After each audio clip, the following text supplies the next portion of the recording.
Yes po.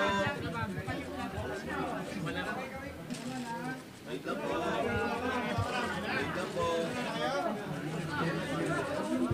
Wait lang po.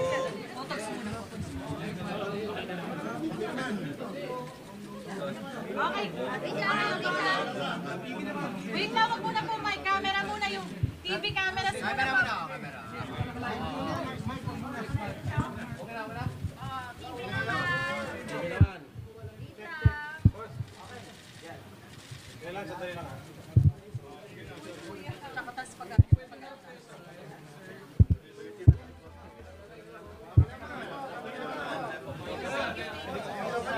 TVs naman po, bago yung mic.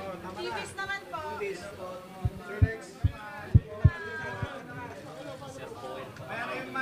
Mamaya po yung mic.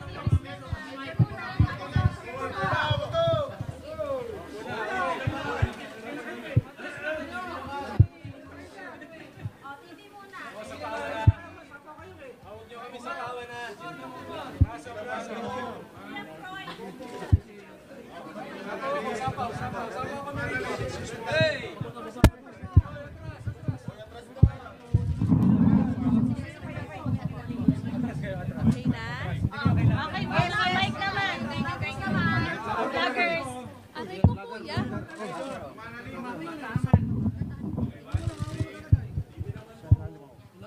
Lalim ka, boy. Sige, mic na guys. Thank you. Kuya. Mic kuya. Kuya.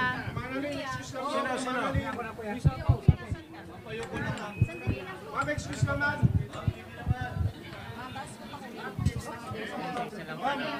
Saan ba? Sino? Sige po. Status lang po, sandali. Magbigay lang po kami ng status update. Sa ngayon po, Okay na lahat? Alin ang sapaw? Luwag po tayo, luwag tayo. Ma'am, sorry. pababa to, pababa pa.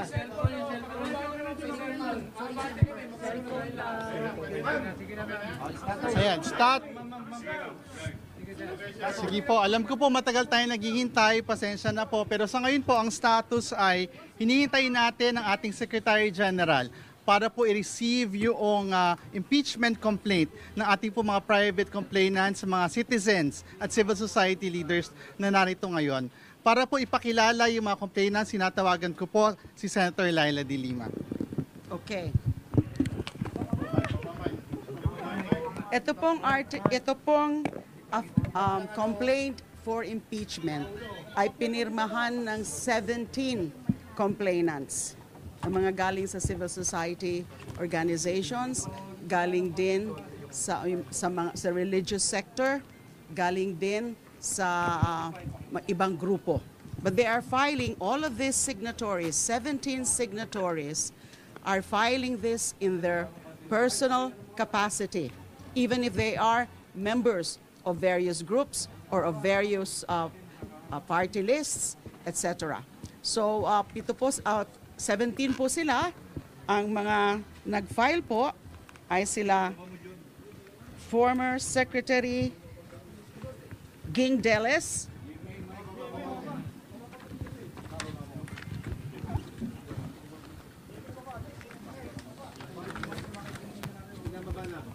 former Secretary Ging Deles, Father Flaviano Villanueva, SVD, Gary Alejano of the Magdalo, and Alice Murphy as the Urban Poor Group,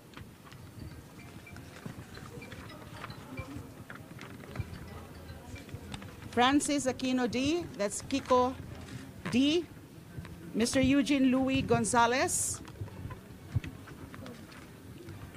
Doc Sylvia Estrada Claudio, Lea Lopez Navarro, Rowena Amon, Mr. Randy Francisco de los Santos, that's the uncle of Kian de los Santos, a victim of the EJK, Miss Filomena Cinco, Mr. Chidoro Teddy Lopez, Sister Susan Santos Esmile, SFIC. Mary Grace de Guzman, Sister Mary Grace de Guzman. Father Robert Reyes. Miss Maria Yvonne Cristina Hereza.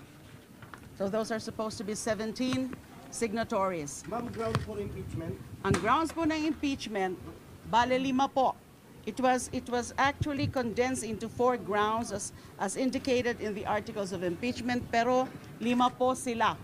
So out of the 6 grounds for impeachment laid down in the Constitution, 5 po yung grounds. Culpable violation of the Constitution, graft and corruption, bribery, betrayal of public trust, and other high crimes. So ang wala lang na ground for impeachment is treason.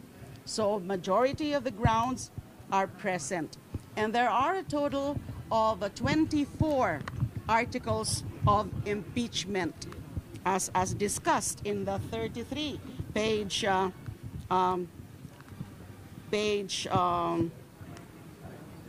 complaint. So among the articles po are the misuse, the failure to account, the intel and confidential funds of both the Office of the Vice President and also of the Department of Education. And nandyan din po yung grounds like yung kanyang mga threats, yung kanyang mga rants during the press con in October 18 and the second one in November 2024. Because these are very unbecoming and these are actually betrayal of public trust because these are also high crimes, yung kanyang mga threats doon sa latest na mga rant niya o kanyang mga meltdown. Meron din as an article about her involvement also in the extrajudicial killings during her term as mayor of Davao City. There are other grounds. Let me just so that I can be very sure of this. How do you?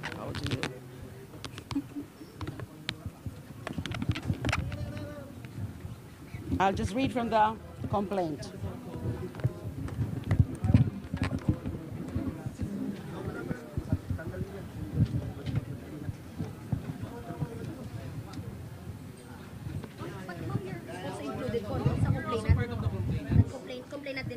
No, I did not sign as a complainant.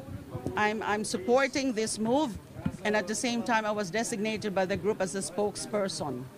But there are actually two signatories who are part of the ML, or Mamamayang Liberal, in the same manner that there is a signatory, part of Magdalo, and a signatory, part of Akbayan. And the endorser is Congressman Percy of Akbayan. Based on your information, where is the Secretary General? O for sure ba, i-receive ngayon ng Office of the Secretary General yung impeachment complaint? Opo, yun po ang ano namin. Pinapahintay nga po kami. Kasi I think he's attending to another official duty of his. So his staff told us to just wait for him. So this will definitely be filed today. And then, you know, that another article is the respondent left DepEd with nearly 7 billion pesos in unliquidated cash advances. Isa po yun sa mga articles. And then there's the rigged bidding of laptops and other electronic devices during respondent's time as DepEd secretary. And then they were also respondent and members of her family engaged also in bribery and or in the unexplained receipt of hundreds of millions of funds from known drug personalities. And then we also cited, the complainants also cited as among the articles of impeachment, the respondents' acts of coddling, defending, and otherwise acting as an enabler of Pastor Apollo Kibuloy. So we will be filing this, and it's good that The section is here already. How do you feel lang? Kasi si President Bongbong Marcos has already sent a message to Congress. Alam nyo, po kami, babalik po alam nyo, eto, Wait lang, isang tanong may lang. isang tanong. Wait lang, how do you feel po na, you know, the President has already spoken and he said to the congressman, the House leaders na huwag na natin pagkukunan ng pansin ng impeachment? How do you feel po? Okay. Paano to usan? Under the Constitution, a citizen can actually file an impeachment with a member of the House of Representatives as an endorser. And So, sorry, go ahead po. so hindi namin tinitingnan yung mga ganyan because ayaw nga namin yan na maging, you know, ma-perceive kami as favoring any of the political protagonists now, di ba? Talagang decision po ito ng mga individual na mga nag-file coming from various groups. Ayaw naming kumumpas o sumama sa kung anuman na mga moves nila, yung mga nasa gobyerno ngayon, including the president. We cannot be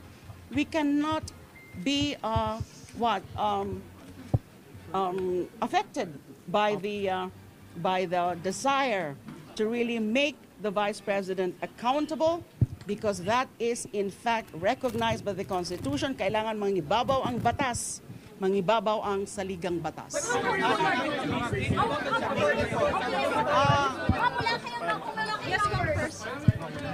Ang akbayan po ay mag-e-endorso nitong impeachment complaint sa kabila po ng mga balita noong nakaraang linggo na may mga sinabi ang Malacanang at ilang political leaders na huwag daw pong ituloy.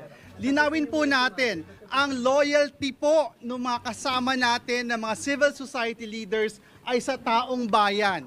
Hindi po madidiktahan ang mga progresibong puwersa na gustong i-hold accountable si Vice President Sara Duterte. How hopeful are you, sir? Sa araw na ito, we are here in the House of Representatives bravely supporting the petition of citizens kasi naniniwala tayo na ito ay responsibilidad ng ating pong institusyon.